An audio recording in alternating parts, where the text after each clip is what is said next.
It's time for Tiger Talk on the Tiger Sports Network. Tiger Talk, live from the Golden Q in Hayes. The Golden Q, dining, billiards, and a whole lot more. 2 blocks east of campus. The Golden Q. If the game is on, we're open. Tiger Talk is also brought to you by these premier Tiger sponsors. Golden Belt Bank of Hayes and Ellis, banking one story at a time. The Hayes Med Orthopedic Institute, expertise, technology, and compassion, all right here. Adams Brown, strategic allies and CPAs. BTI, your John Deere dealer in Buckland, Great Bend, Greensburg, Hoxie, Ness City, and Pratt. BTI, our family in partnership with your family. The Taco Shop, dine-in, carry-out, or delivery. You've never had it so good. G&L Tire and Automotive, complete automotive service and repair, and tires for all driving needs. Hello again and welcome to Tiger Talk on this snowy Tuesday. Good to have you with us. We're live at the Golden Q in Hayes. We'll be talking Fort Hays State basketball. Women's coach Tony Hobson, men's coach Mark Johnson joining us, and we're certainly glad to have you a part of it here on this Tuesday. Had to move it back a day. We had the makeup game with the men's contest at Missouri Western yesterday. One programming note, in 2 weeks we'll be bumping to Tuesday again as well. The Tiger women will have their makeup game with Northeastern State. I think that's February 7th in Tahlequah as we make another trip to Tahlequah. So that'll be a note in 2 weeks. We'll have the program on a Tuesday again, but certainly glad to have you with us. You, of course, can participate, send in a question. All you have to do is go to the FHSU Athletics webpage, and if you notice, a new look to the webpage, but if you go on fans, click down, you'll see Ask the Coach, and submit your question. If we use it, you'll be in the running for a $25 gift certificate here from the Golden Q. We actually have had a couple of questions sent in. We'll get to those a little bit later on in the program. We bring in now the head coach of the Fort Hays State women, Tony Hobson, coming off a split this weekend at home, lost to Missouri Southern. Boy, what a week they had, and then bounced back, beat Pittsburgh State, now gearing up for a big one this Saturday up in Kearney against the Lopers. And I guess we'll start there. Missouri Southern, got to give them credit. I mean, they were impressive. They played well. You obviously had just an awful night offensively, but then they back it up and go to Kearney. I mean, pretty rare to come on this road swing and win them both, and they did it. They did something not even Central Missouri's been able to do over the years. Yeah, that's it's become a pretty tough swing for everybody since, since Kearney's gotten a lot better the last few years. And you have to give them credit for being on the road 4 days and winning those 2 games. We certainly helped them out a little bit on Thursday. I thought, you combine a good defensive team, which they are, with some size inside, and then when you're cold from outside like we were, we got some good looks the first half. We just couldn't make an open three. You have to be really efficient inside if you're gonna beat a team like that when you're cold from the perimeter, and we weren't. The shots that weren't contested, it seemed like we missed a few of those that we should automatically make, and then a lot of them were contested where you would like to see some of them made, but we just struggled from all avenues. We had a hard time running on them because they get back well, and they hit the board so hard that you have to really be conscious of that and getting out. So just kind of a perfect storm. We just didn't have much go right, and we just struggled, and sometimes against a good team you're going to do that. I heard it said once, and it sounds silly, but you have to, the uncontested, the easy shots in the game, you have to make them, especially against a good defensive team, because it's so difficult to score. You just don't get enough chances, but you look at 3 or 4 times you had great open shots that I would call easy shots because you maybe got an open. That's 8-10 points right there, and that changes the whole complexion of the game. When you get those easy shots, you have to hit them, and for one of the few times, really, I can remember for years, your team just couldn't do that. Yeah, well, I know there was a stretch there in the second quarter where we had, I think out of 6 possessions, we had 3 shots that were those type of shots that we needed. We have to make those. And then 2 of the other possessions we got fouled and hit 1 out of 2. So we left 8 points on the board there in a matter of just minutes. And in a game that is back and forth like that and going to be tight, you have to have those. It's just it's imperative that you score the easy ones when you're against a good defensive team. And their point guard, I mean, she's going to be a pain for a while. The freshman, I mean, she was very impressive. We talked about her, I know, last week and before the game. I mean, she can score. She takes a lot of shots, but she was quick and can get to the rim and really played well. Well, I mean, and offensively, she's a good, solid player and handles the ball and is really good going to the basket. But I'm not sure she isn't just as good a defensive player. Yeah. She's harasses the ball. She comes off the ball a lot for steals and causing trouble inside. So just a good all-around player, and she had a good game against us. You didn't have Jessie Salick. You didn't have Megan Ernie. They were both out injured. It seemed like that was a game where one or two could have maybe helped you out. Olivia was struggling. Maybe Jessie comes in and does what she does. And just it was such a tough night shooting the ball from the perimeter. And, Megan just comes in and hits one. Sometimes just you see the ball go through what it does. That was unfortunate those two were unavailable for that one. Well, it is because they usually only play their big about 20 minutes. And so they were matching up. Mm-hmm. When we had Olivia in there, they had their big in, and when we took her out because of either fouls or ineffectiveness, they took her out. So we couldn't go big, small versus them. So it gave us not quite as much flexibility as I'd like as far as personnel. But, we missed them, and Megan, she maybe could have hit a couple shots or just something to pick us up. But I thought our effort was pretty good. Mm-hmm. Our defense was fine. I mean, you hold a team to low 50s, you're at home to beat them, and we just weren't able to. Any update on those two with their injuries? Yeah, Jessie, we had good news because last week at this time I was thinking we were in trouble with her, probably an ACL, and it's not. She will be she's kind of right now day to day. She hasn't practiced yet, but she it'll be a week to 2 weeks recovery, and it's already been a week. So a possible return this Saturday. Definitely probably return next week. Megan's a little more day-to-day just because how finicky a back can be. One day it's okay, the next day it's not. So we're taking her on a day-by-day basis also. Well, it's certainly good news. Yes, finally. Absolutely. Usually those things have not turned out real good for you. I did not like my chances there. Well, maybe the tide is turning in that regard, and it'd be good to see those two back on the floor. And we're going to take a break. Tiger Talk is brought to you by Golden Belt Bank of Hayes and Ellis, here to make every story shine brighter. It's the way they do banking, one story at a time. You can check them out at goldenbeltbank.com. More with women's coach Tony Hobson after this timeout. You're listening to Tiger Talk on the Tiger Sports Network, built by Paul Wurtenberger Construction.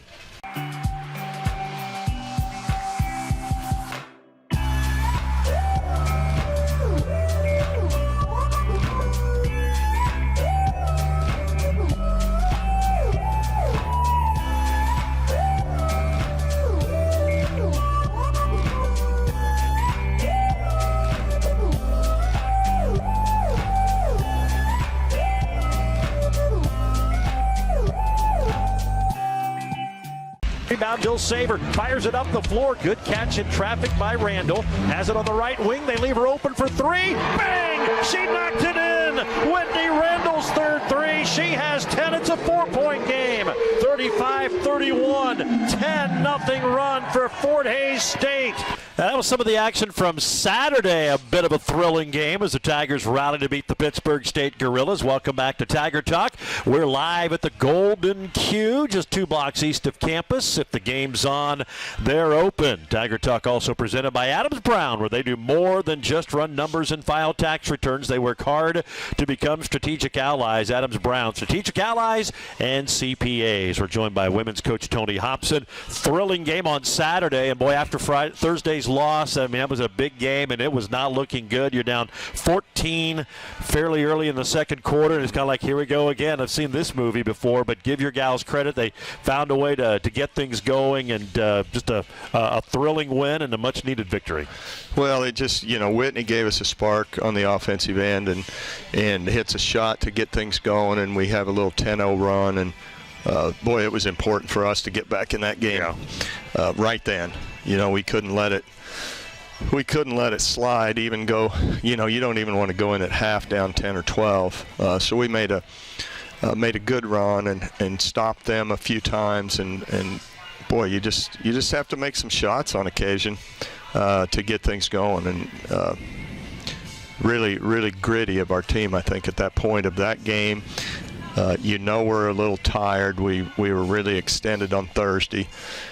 So it was, I thought it was just a great little run we had. It was really important to us at that time. Big game from Katie, 20 points, 9 boards. You mentioned Whitney. She was 4 of 5 from 3. Jaden, 16 points, 6 assists, and really played big. And probably what gets lost in there is her defense. She was on Gag, who went 4 of 11, 0 for 4 from 3, held her to 8. And, I mean, we've seen Tristan Gag just kill teams with her marksmanship shooting, and boy, Jaden did a great job on her. Yeah, she can light you up quickly if you aren't paying attention. And the thing is, she doesn't ever bring the ball up floor. They don't want the ball in her hands until it's time for it to be cast away. And Jaden's usually back for us on D, so it's just natural that she needed to pick her up because she's usually in one of the corners. And the only reason we don't have Jaden always guarding like maybe their best guard is because we don't want to wear her out, because we like to have the ball in her hands to make plays, to pass it and to run the break and maybe even to keep from fouls, So it's not that she's not a good defender. So when we need her to do it, she usually gets the job done.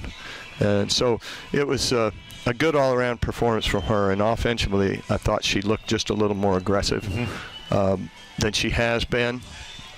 Maybe a little more comfortable on the ankle after the injury. And people that haven't had a high ankle sprain, you don't understand that almost does not go away the whole season. You can still feel the after effects of it for a long time, and I think she's finally kind of getting comfortable and not so fearful of re-injuring it going to the basket, because she didn't have a 3, but still scored it, got to the basket several times, and it was really important. And then, Katie, 20 and 9. I mean, I was really disappointed in her that she didn't get a double-double. The 10th. But the last couple offensive rebounds were quite necessary. Well, yes. She's just a very consistent rebounder and scores around the basket, and had another good game for us. Had a good bounce back for Olivia, 8 of 10 shooting. She got in some foul trouble. I thought maybe one of the keys, they have 2 bigs, they rotate, and you got both of them in foul trouble, so it kind of negated Olivia not being out there all the time, and with Jessie still out. Yeah, and part of the reason, Olivia caused part of that. I mean, she drew some fouls, but she got a couple quick ones, and it seems like she never gets her money's worth early. It's not like she runs over somebody or just crashes over somebody's back. I thought Sydney Bergman and Whitney and Katie kind of took over and played the 4-5 and kind of held things together, and then Olivia had a good second half, and the foul trouble really mounted up on him then.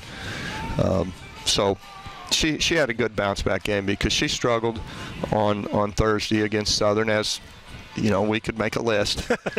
She wasn't alone. I think I struggled too. I think everybody was struggling. So it was just a good game against a team that, if you aren't paying attention, you can really get beat by them easily. They're explosive. They can score in bunches. They're hard to guard if you don't have a good plan, for sure, because they can penetrate and shoot it. So we were just good enough to beat them. Yep, Tigers win it by 4. Big victory. Now a big showdown with Kearney on Saturday. We're at the bottom of the hour, so let's quickly pause here real quick. 10 seconds for station identification. You're listening to Tiger Talk on the Tiger Sports Network. With a combination of Kaiser Liquor and Fort Hays State Athletics, you're sure to be into something good. Kaiser Liquor and 14 KAYS Hayes. Tiger Talk brought to you by the Taco Shop. Dine in, carry out, or fast delivery. You, of course, know the number, 625-7114. You can download their handy Taco Shop app, contactless delivery options, and get the full menu at the Taco Shop. You've never had it so good. We will take a break. We'll preview Saturday's showdown between a couple of nationally ranked foes, Fort Hays State, Nebraska Kearney. We'll be doing that next right here on Tiger Talk. This is the Tiger Sports Network, built by Paul Wertenberger Construction. Fact: 8th Street Liquor is where good times start. Next fact: 8th Street Liquor has the best selection and prices on beer, liquor, and wine. Okay, I don't want to bore you with all the facts, but the fact of the matter is, you just can't get better than 8th Street Liquor.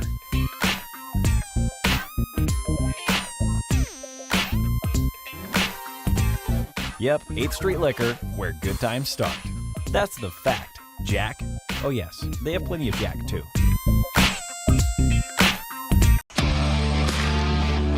Bill Saver attacks to the foul line. Up top, Hollenbeck. Now to Hobbs with 8 to shoot. Jane to the foul line. Down the lane through 2 defenders. Flips it up. No good. Rebound. Wagner. Her off balance. Putback goes in. Katie Wagner with 17. 82 to 80. Timeout, Gorillas.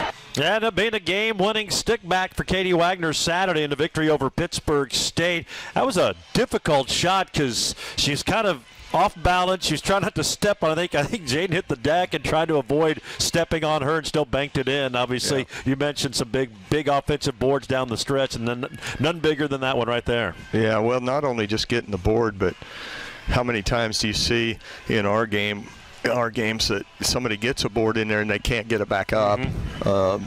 They have a hard time getting it back up to the glass and finishing, and she just kept the ball high. And like you said, I think she was prancing around people on the floor, and she got to the other side of the basket and laid it in. It was just a great play by a pretty good player. Yeah, not bad. She can certainly hold her own. That gave the Tigers a lead. They go on to win it 86-82. Tiger Talk brought to you by BTI. They're your John Deere dealer. Buckland, Great Bend, Greensburg, Hoxie, Ness City, and Pratt. BTI, our family in partnership with your family. Well, sets up a big one with Nebraska Kearney. They're playing tonight. They've got a make-up game today, but obviously this has been a game that's kind of been on the periphery. You know it's coming, but now it's finally here, and they beat you in Hayes. I'm sure revenge and all those things come into it, but just big picture conference title.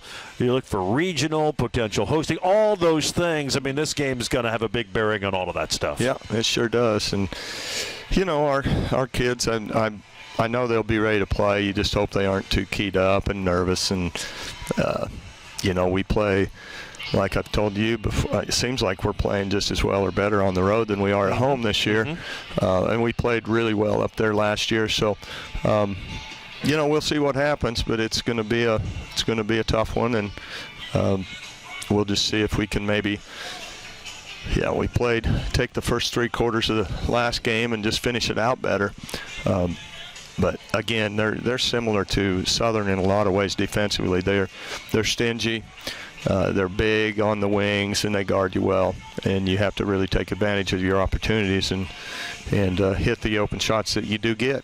That's what I was going to say. What do you take away from that first game? And I mean, for 3 quarters, I thought, you know, you were in control. You had the double-figure lead, and just, boy, it turned in a hurry. And it's funny, and we've seen that a couple times this year. Northwest, another game. I mean, I remember they were struggling from 3, but they got one open look. It's amazing what one shot can do, and bam, they hit 3 in a row, 9-0 run, and now your double-digit lead's pretty much gone.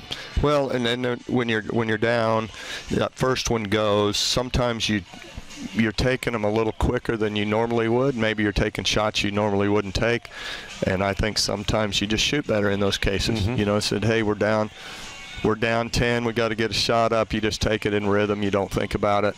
You got to get one up, and you actually shoot better than if you're sitting back thinking about it. So again, that goes back to the defensive end. You just have to try to make sure you maintain your intensity and don't let them ever get on one of those runs. We did have a question emailed in this week, and again, we appreciate doing that. And basically wondering when regional rankings come out and where do you project you'll be? Maybe too early for both of those, but when do the regional rankings come out, and where do you think the Tigers are going to be sitting?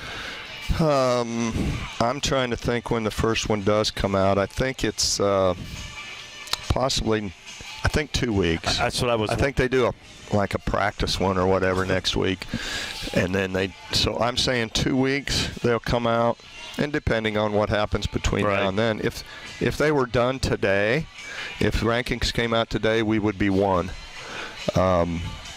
Kearney would be probably 3. There'd be a Northern Sun team 2, probably Duluth. Then you'll have 2 or 3 other. Mo West is going to be in there. Central Missouri down there at 7 or 8. Southern probably down in there too. I can't. I'm not sure. Southwest Oklahoma would be probably 4 or 5. I don't know. That's how it would be right now. So between now and then, there's a lot of water to be run under the bridge. So you don't know where you'll be, but we'd be in good shape right now because our strength of schedule is above everybody. We have the top strength of schedule right now in the region, I think. Or at least in the teams that are being considered. So we're in good shape there. We just, you just have to keep winning games. That's all you got to do. It's as simple as that. Just keep winning. It's really easy to figure out. It's all going to work out. Well, it should be a fun one on Saturday. Obviously, the Lopers are a monumental task. Got a lot of Nebraskans on your team. I'm sure there'll be a big Tiger crowd there. There always is. And we kind of touched on it the first time you played them, and when you play Central Missouri and all those big games. I mean, that's what you play college basketball for. I mean, kids grow up dreaming of those moments, and they get one here coming up this weekend. Yeah, it's why you come to play here. You want to be in big games and pressure-packed games and games people talk about. You're playing for something. You're playing to stay at the top of the league. And if we get a good contingent of Fort Hays State fans, we might be able to bump their attendance up over 400 for about the second time this year because they've really been struggling with getting fans there. Which is amazing, as good as they've been. But yeah, it should be a fun ball game. Coach, we'll let you go. We appreciate it as always. Have a good week of practice. We'll see you up in Kearney Saturday afternoon. Okay, Gerard. Thank you. There you go. Head coach Tony Hobson. Again, that'll be a 2 o'clock tip. We'll be on the air at 1:35 with our Auto World pregame show. Tiger Talk brought to you by the Hayes Orthopedic Institute. Expertise, technology, and compassion all right here. That's the Hayes Orthopedic Institute. They're the official team physicians for Fort Hays State Athletics. We'll take a break. Mark Johnson, Tiger men's coach, joins us next right here on Tiger Talk. This is the Tiger Sports Network, built by Paul Wurtenberger Construction. Ready to discover something new? The next time you're in your car, tune your radio to 94.3 FM. It's here. It's Hayes' greatest hits. Love it. On 1400 KAYS and 94.3 FM.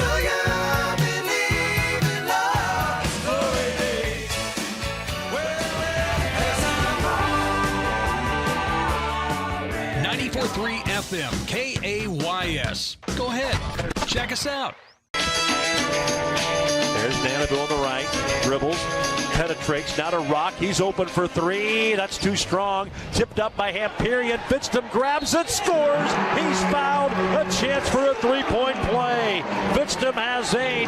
The last 2 missed shots for Fort Hays State. They've been able to grab the offensive rebound, and now Fitzdom a chance for 3 as the Tigers push the lead to 13. Yeah, that was one of Jared's 16 rebounds and one of the Tigers' 15 offensive rebounds Saturday as they knocked off Pittsburgh State 70-51. Tigers on a little bit of a winning streak here as they get set to take on Kearney on Saturday as well. Welcome back to the Golden Q. It's Tiger Talk on this snowy Tuesday. Good to have you with us here today. And again, you can participate. Send us a question. Go to the FHSU Athletics website on the fans side. Drop down menu. You'll see Ask the Coach. And we do appreciate. Got a couple of them for Coach Johnson. We'll get to a little bit later on here on the program.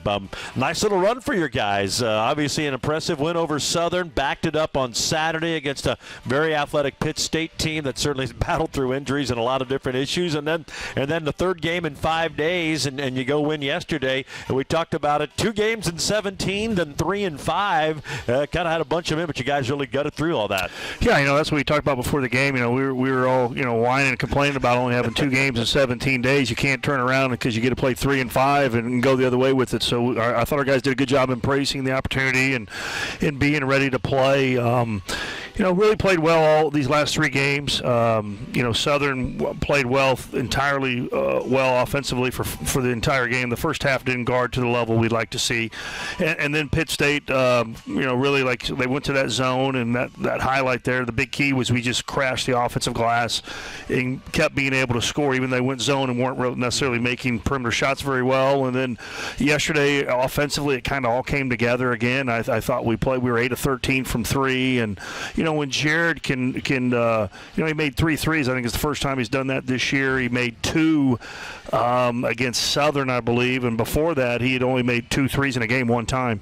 And it just opens everything up, that because he's such a over his career here been a good pick and pop big, and it opens the floor up for other opportunities for other guys to drive. It opens up the floor for B to be down there bound the rim, and then B had a really good game for us, and really just rode our starters in that second half. I thought they played really well against Western and got us that lead. Jared, I thought yesterday, and even a little bit on Saturday, but this last few games look like Jared in the sense that he was looking for his shot. He was obviously struggling early, and he was turning down looks that he normally would take, and then when he did shoot it, wasn't going in. I mean, you could see that confidence. You could just feel it. He hit that first one, but he was looking for that three-pointer, looking for that perimeter jumper, and he kind of looked maybe for the first time like the Jared we've seen the last 2 or 3 years. Yeah, I'd agree. I mean, it's when we were going to that stretch of the season really struggling offensively, he just wouldn't even take them, and you got to let it go. You know what I mean? That's part of what we do and what makes him effective, and you can't let that bother you. There's a lot of guys that they just keep letting it fly. You know what I mean? And then don't worry about the results a little bit. I thought, I still go back to, I think that injury, his shoulder, he just kind of, I think his shot got a little off. You make a few adjustments, your technique, and I think now, more time. Hopefully, he's just getting it back into the spot that he can shoot it the most effective. And then, Caleb has really played well this 3-game stretch. He's made a big deal, or been a big difference for us when he's able to do that. And then I think Nigel's been pretty good for a while now. He's really played well and shot it well. You look now, Caleb, I think, close to 46% on the year. Nigel's 43%. If we could get some of these other guys that we feel like, not only Jared shooting it back the way he can, obviously, we feel like Jeff and Quentin can shoot it at a much higher rate than they have been. I mean, we can get all those guys playing to their abilities and putting the ball to the level in the hole to the level we think they can. Now we become a pretty dangerous offensive team, which has not really been the case for most of the season. I thought impressive with Caleb. He didn't even attempt a 3 yesterday. Still gets 13 points, but obviously affected the game. He had 3 assists, no turnovers, hit his free throws, and but showed that athleticism against a very athletic, long and rangy Western team. Yeah, these last 3 teams we played have really been a good matchup for him. Like I said, if you get out there, and all these teams like to really try to give you front-end pressure, they try to make it really get all over the ball. They try to get into the passing lane. Well, that opens up some space there, and there's no one better in the league in open floor end-to-end than Caleb. You know what I mean? And like I said, and you go to warm-ups these last 3 games, and I'm one of the few coaches that actually comes out for warm-ups. Most coaches like to stay, and I got too much nervous energy. I can't just sit there in the locker room, so I'll come out for a little bit. And, we don't, like I always say, we definitely don't look like we're going to be able to match up with the other team in the lines. But once the game gets started, they start realizing how athletic Caleb is, and I don't care who we're playing from end to end. He's the fastest guy out there. And obviously, you got to talk about Bjarne Jansson yesterday, 15 points, 6 boards. And I mentioned it a couple times during the broadcast, he was in double figures. I didn't know what was more impressive. He had scored double figures with the fact we were late in the first half and he hadn't had a foul called against him. But it obviously shows he was able to play 31 minutes, scored 15, had 6 rebounds. Other than maybe was it Arkansas Tech? He had that big game early. Yeah. His one of his best games as a player. I would say his second best game behind that Arkansas Tech game. And big key is being able to stay out there. And like I said, he's an energy guy. Like I said, he just is going fast at all times, which you want. But at times on offense, you need to slow down a little bit. But he was able to stay out of foul trouble. I thought he took his time around the rim. He gets in such a hurry, and Gilbert's the same way. They both just get in such a hurry around the rim at times. Instead of just take your time and make a good move, and if it goes in, it goes in. If it doesn't, it doesn't. But don't just hurry up and throw it up there. And the big key for him was rebounding. You know, he had 4 offensive rebounds, and that probably led to 8 or 9 of those points. I guess 8, because I think the only thing he didn't make any of his free throws. But other than that, you know, he made another 3 again today or yesterday. He's starting to have a little confidence in his three-point shot. But yeah, he's an energy guy that you know, everybody has a role, and him and Gabe do their role for us at a high level. And then sometimes it showed yesterday on the stat sheet. A lot of times, B and Gabe's, how they affect the game and what they do to help us win doesn't show up on the stat sheet. And yesterday, good for him that it did. That leads us to one of the questions we had emailed in. Again, if you can go to the FHSU Athletics webpage, you'll see the drop down when you hit the fan zone section, and you can ask the coach and have a chance to win a gift certificate here from the Golden Q. But Bjarne's from Iceland. How did that recruiting process go? How did you find out about him? How did you recruit him, and how did you get him to be a Tiger? Dom Samic. If you remember Dom from Croatia, the guy that helps Zoran's a guy that kind of helps us with international guys, and he helped us get Dom, and then Dom actually went over and moved from he played in Croatia, then he played in Slovenia, I believe, and then he actually went over to Iceland and played in Iceland for a year, and B was his teammate. You know, internationally they don't have high school basketball. They play clubs. It's club, but and the older guys play professionally and get paid, and then some of the better younger kids in high school play on the team, but they don't get anything. You know, they don't get any expenses or housing, and as long as they don't receive any benefits, they keep their college eligibility. And Zoran and Dom Samic got us connected and got us hooked up there. And you know, he had Campbell University, a Division I, that was recruiting him and us, and you know, we kind of pulled the trigger first and ended up getting him. And he's obviously, we were happy to have him. Great guy, plays hard. He's kind of he's an anti-international as far as playing style. You know, you think when you think international, you think shooting, this and that, and he's become a better shooter, but he's just a tough guy that's athletic and plays really hard, and we're glad to have him. And he's been shooting a few more threes here as of late. Yeah, you know, he's worked hard in the offseason since last year. You know, he's one, a lot of guys, he gets too much left hand and gets that left thumb in his shot, and it messes him up. He's worked hard to get that out of there, and you see the results on his three-point shot. That's been fun to watch him play, and boy, really fun when he gets games like that. Now, obviously, that helps the whole cause for Fort Hays State as they get 3 nice wins. And you know, we look at it right now, the standings. Obviously, Central's right up there. Northwest a half game back. Emporia, Fort Hays State all with 3 losses. Washburn, Missouri Southern with 4 losses. There's a log jam at the top, and there's still a long ways to go in this whole thing. But boy, every game just becomes bigger and bigger and bigger, and your guys are kind of holding your head above water and staying up there in the upper half. But a lot of work to do to continue that. Yeah, 10 more games. 6 on the road? I mean, and all of them. You know, you can't look at these records and just think, well, that's a win. We know how difficult it is. I mean, I feel like most every game on the schedule we have left is a possible win, and everyone's a possible loss. It's how well you play that night, and you know, we got 3 more in a row on the road. We've had a nice record on the road. We've been doing well. We're going to a place that we have not had a whole lot of success in the last decade or so up at Kearney, and so it'll be a challenge, but I like what we've been doing on the road. Tiger Talk brought to you today by G&L Tire and Automotive. Hey, before you hit the road, and especially on a day like today, you may be reminded you need some tires. Well, they can help you out. They've got tires for all driving conditions and budgets. Complete automotive service and repair. It's all G&L Tire and Automotive. They're just east of 8th and Main on the bricks in downtown Hays. Tiger Talk, again, live from the Golden Q. If the game's on, they're open. We will take another break. More with men's coach Mark Johnson when we return here on the Tiger Sports Network, built by Paul Wertenberger Construction. That was another legend on 99 KZ Country. And yes, before that, we had a brand new artist. Your home for today's stars and the legends. We play real country. I'm Teresa Trapp. Weather, news, sports, it's all here. We're on Facebook, and there is a listen live link at hayspost.com. Dial us in on your radio at 99.5 FM. KHAZ, Real Country. 99 KZ Country.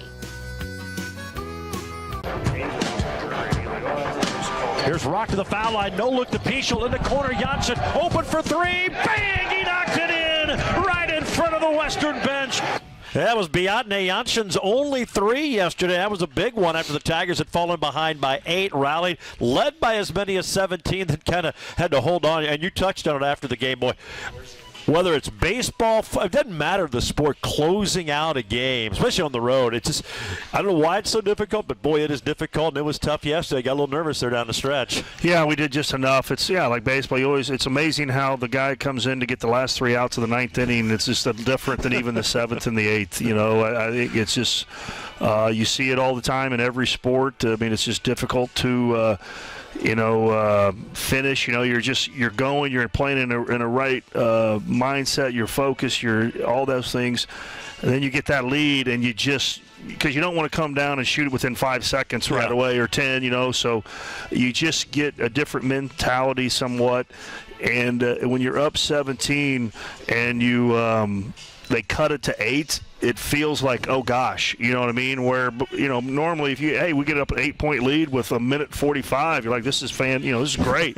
But when you have a 17-point lead and it's 8, everybody, your players notice it. Your coach, you start getting a little bit tight and try to tell yourself, guys, hey, if we would have had an 8-point lead with a minute 45 to go in the game, we would have taken that all day. So just relax and try to finish it. All right, Nebraska-Kearney on Saturday beat the Lopers in Hayes, but they've been playing well, and I think they're having a better season than a lot of people thought they would going into this year. Just thoughts on the Lopers. Have they changed up what they're doing? It seems like offensively they're better than their record. I mean, they're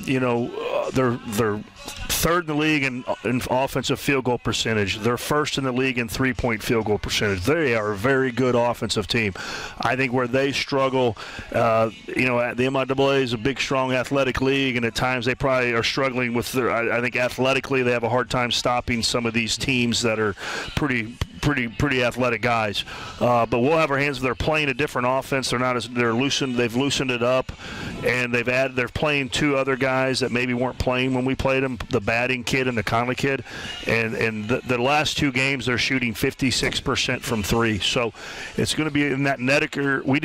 B did an unbelievable job on the Nedeker kid. He is a good player, and I'm sure he probably had an off game too. I don't think we'd be able to do the same thing, but you're going to have to be on an island and guard your own man, because we're not going to be able to give much help on Saturday, and that's always a tough thing to do. You get spread out, and they have a player to that Nedeker kid's level, and you can't go give much help, because if you do, they're just going to rain home 3. So it'll be we're going to have our hands full defensively. Like I said, I think they're a top 3 offense in the league.